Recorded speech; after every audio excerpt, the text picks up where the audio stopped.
Yay! So what we're going to do now is we're going to do corridor 3 and 2. And 1. Let's do all 3 of those. These are the ones you want. These are like the little panel thingies. Yay, little panels. Woo! We'll come back to those in a second. Because what we're going to need to do is go through a little bit of crap. Hang on. Let's get rid of all that for now. Where are you located? We're going to need quite a few textures in order to do this. Okay, part of that same one, with like my library of fabric, and then you've got like LCAR's colours, metals. You've also got a Star Trek specific one, which is just called Wall. You can see that I've actually got some of these horrible blurry spots where I haven't duplicated it particularly well there either. But if you go to, say, something like Enterprise, which is very, very good, or just go on the internet and look for props, you will find like images of parts of the bridge and stuff like that. And in this case, this effect that is on all the walls is quite, it's quite visible. You can also get things like labels and see the effect up close. Because ironically, it was never flat. It was never a flat, solid colour. There was always some sort of grain or something. And if you don't even have those images, you can grab it from behind this guy's shoulder in the episode Daedalus. I forget his name because I haven't watched it in a while. But you can even just get it from high-def episodes. So we're going to need this frequently. So I'm going to drag this texture in. I'm going to use this texture I found on the interwebs as a basis, and I'm just going to create, say, a new, let's go with 512 by 512. Again, it is just grab the clone brush, click this area, which is quite well lit, and we're just going to, actually it could probably be a little bit bigger than that. I might do a 512. Let's lower the clone brush size, because it's kind of a limited area. There we go. This one's a much better image. It's working a lot better. And then we can start actually using this in here, as opposed to using the original image. There we go. Let me just come along. There we go across here, because we're going to be using this texture more than anything, I would imagine. You could even use it as a basic texture if you wanted to make it tileable. And then we just do colours, adjust, use saturation, and lower it right down. Now, if we want to make sure that it's tileable, let's do a new image that's twice the size of that one. So it'd be 1024 by 1024. Let's copy that, paste it as a new layer. Layers, duplicate.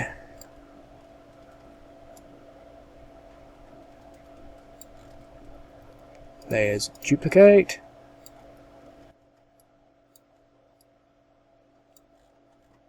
Layers, duplicate.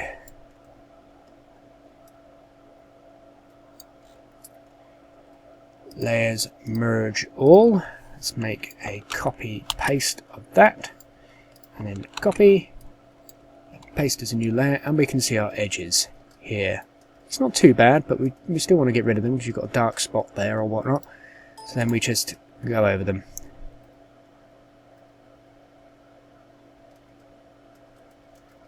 There we have it, loopable texture, and that's basically exactly the same as the one I have in my reference images, perhaps a little bit smaller. Let's have a look. Library, Star Trek, Wall.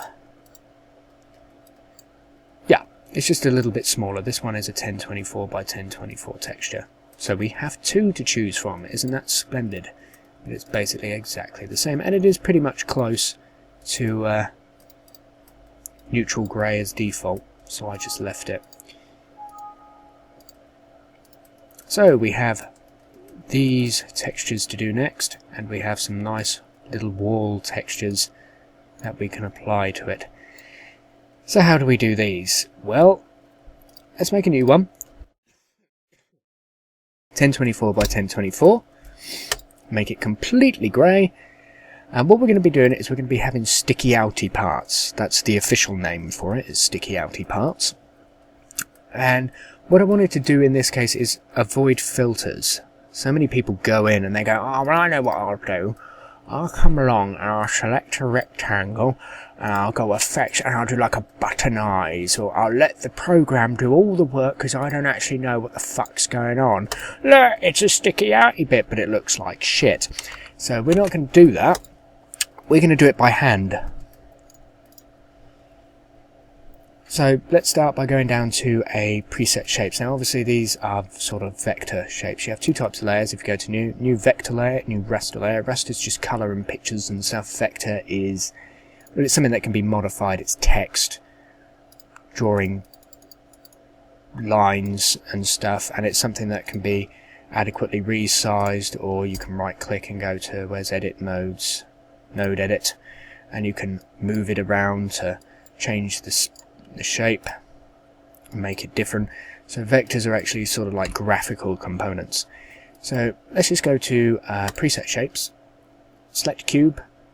Ah, the dimensions are perfect, a cube and 15. Go to color and select white as your first color, second color nothing, because that means we're only going to have a stroke and not an actual centerpiece, and not the sort of fill. Drag a box. Let's do a bit smaller than that. Objects align, centering canvas. That is too small, those edges. Let's change that to 30 and really beef it up. Now let's hide the background layer by clicking that. And do layers, merge, visible.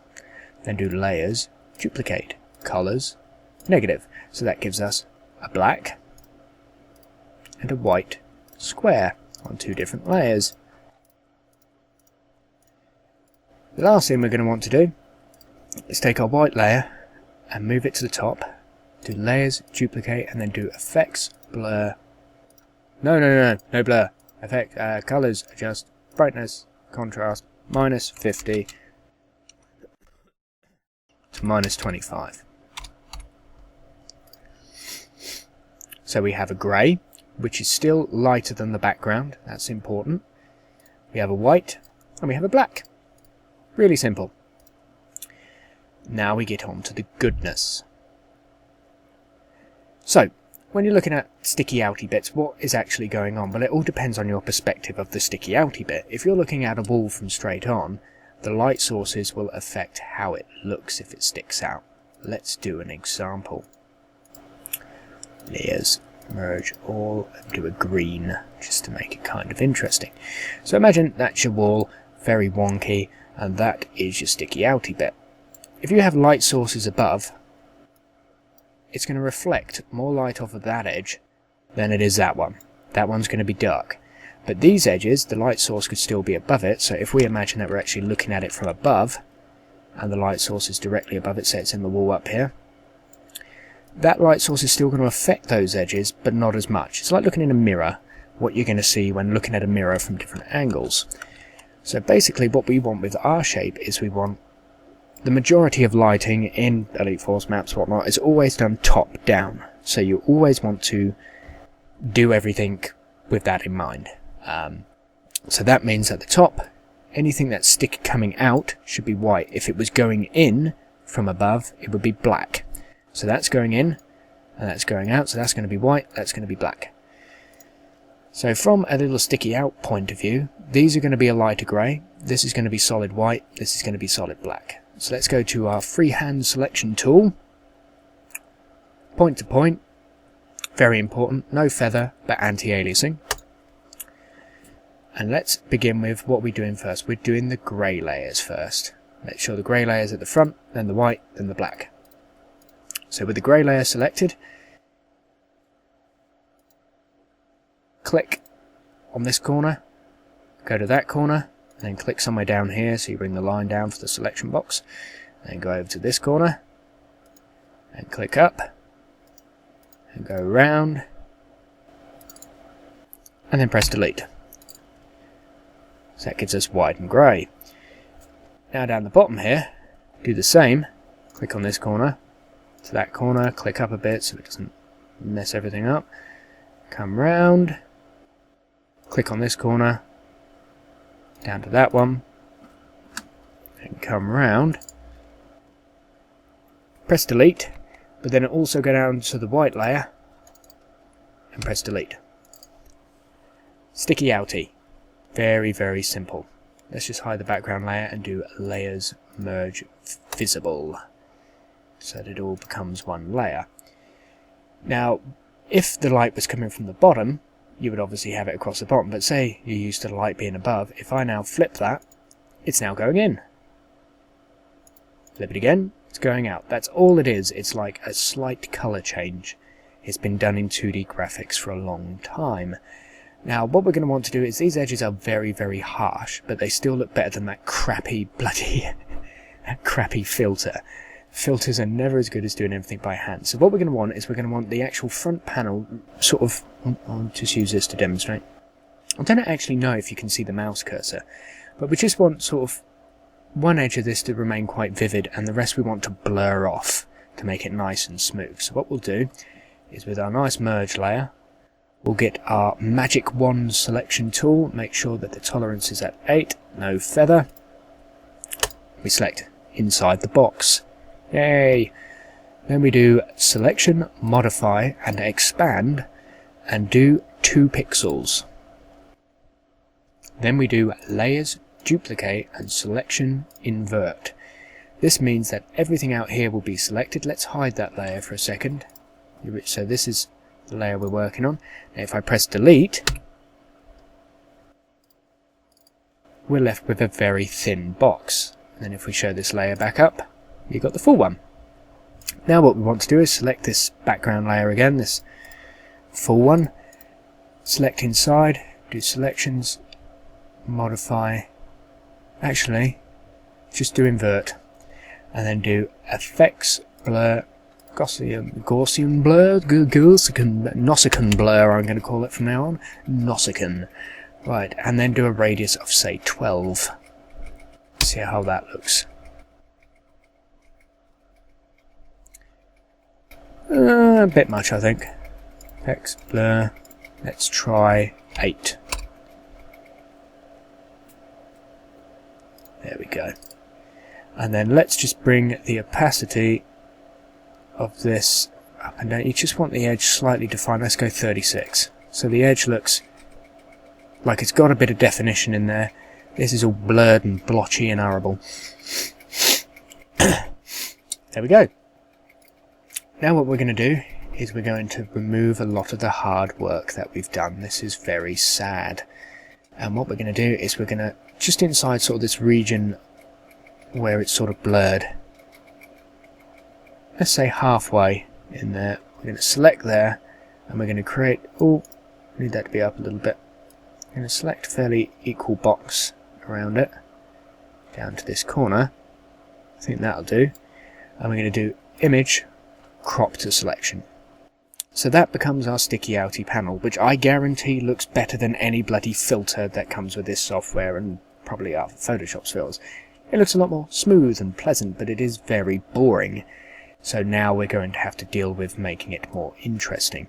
Now the first thing is that, even though these areas are lighter, because they're sunken in, they're actually going to be a little bit darker than the front, so you need to sort of overcompensate for that. So what you do is, you get a little selection box. These, I'd imagine, being that the overall size of the stroke of our original vector images was, what, 30? They're not going to be any more than maybe 15, because I've only taken half of them. Yeah, so let's do a feather of about 15. Let's just go around the edges and select 1 pixel in.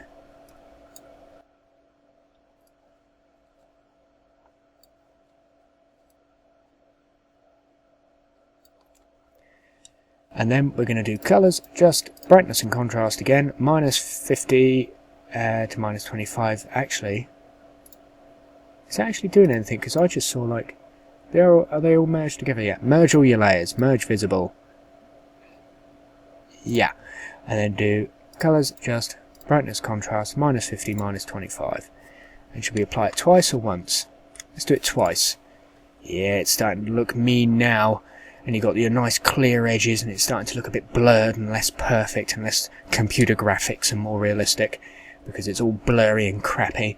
Right, so what we need to do now is, I've said in the past, and people have misinterpreted me with this, is that I do a lot of my lighting on my textures. and people have interpreted that in the past as having light emitting textures that affect the light map. No. I draw the lighting onto the textures. Now, I'm not going to show you how to do it by hand because I'll probably do that later on, but for now I will just use a filter which is under illumination and lights. Now basically what this software gives us, this little filter gives us, is it gives us a light source at the top. That makes it all gradually fade out and be really, really nice. First things first, do layers, merge all if you have to, and then do layers, duplicate. Then go to illumination lights. Right. So this is our light source, and we have our various settings if you're interested in stealing them there. This is the last used and the one that I use the most frequently. That's just because EF, most of the lights are in the ceiling, and ridiculously in the ceiling, in the quarters, it's just like all light. That's the top part of the texture, or any door, or any pillar, is going to be lighter than the bottom, because the majority of the light in the map is coming from above. So we'll apply that. And then I'll probably just adjust the opacity. So if you do it too much, you can bring it up and down, look. Whee! Isn't that splendid? That is very splendid, isn't it? Normal, bit of light. Normal, bit of light. So we can just adjust that slightly. I like it being quite powerful this time round, actually. And then when you zoom in, you start to get these these artifacts going around, these sort of horrible lines and stuff that make it look less graphicsy and more... There's actually some texture behind there. Yay! Now what we're going to do to just finish it all off is we're going to do layers, new raster layer, pachal. Make sure that it is right at the top, and then we're going to bring in these old textures. So we've got let's do the 512 one. I'm going to copy that, Control C. Do a selection box with no feather. And then edit, paste into selection, which is going to give us our texture, and then overlay. Now that looks a little bit crappy, so we're going to have to play with it. Should that be below the light layer perhaps? Nope, it should be above the light layer. I think it's because the light layer isn't blurred enough. That's what I think it is. So let's select inside here, just on the flat surface, and let's just do effects, blur, and let's do say 2. No, let's be generous, let's do like a 6. Much better. We're keeping those lines coming in. It's looking very good. Can I, what about upping the opacity slightly? Oh, it's starting to get aggressive now.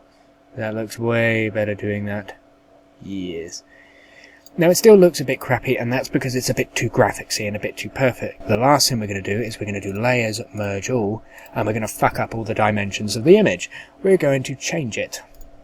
This is our sort of base panel, and this one is 256 by 128. We're going to resize that to 512 by 256, double the resolution, and then we're going to resize this to 512 by 256. Why are we going to do that? Because it's going to distort the image. At the moment, the image is directly equal. So when you make it so that it's wider than it is high, these areas are going to get thinner. These areas are going to stretch out, and all the textures and effects and everything that we've got at the back are going to get blurred and intermingled and just look like a right mess. Like a real wall. Yay! That doesn't look too good. So I will have to go back and adjust this one again. I think I need to blur this a little bit more. Let's just add another blur of say 2. Apply it again. That's better. I applied a blur of 2 3 times. Layers, merge. Do I want to up the opacity? No. Yeah, let's do that. Layers, merge all, image, resize. That's better. That'll do. That'll do big.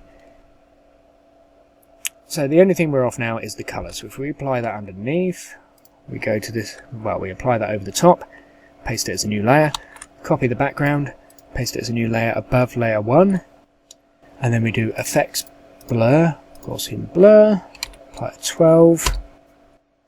See, we're still keeping these sort of dark edges and light edges in there, and then do colour, and drop that down to about...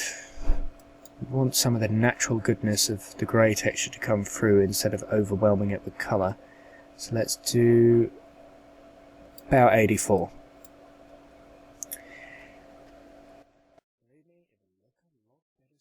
So layers, merge all, and that's our basic panel. Save that. Now we've got two others to do, one with a little red thing on it, and one that's just a box. Let's do the one with the box first, and then I will take a little break before continuing recording. So let's do copy, and we will do paste as a new... Oh crap, no. We want to resize these. We want to resize them to a width of 512, maintaining original aspect ratio, so it becomes 512 by 128, and do the same with that. Copy that, paste it as a new layer, and want to do layers duplicate, and bring that up. Look how nice these edges and everything are starting to look now. And then we want to do a selection box, and the height is 128, so we want to do just about half, which would be 64. I'm going to do 60. I'm going to select a couple of the upper pixels, and then we're going to press delete a few times. Ta-da! Still looks awesome. Layers, merge all, and save that one. So there we have two textures.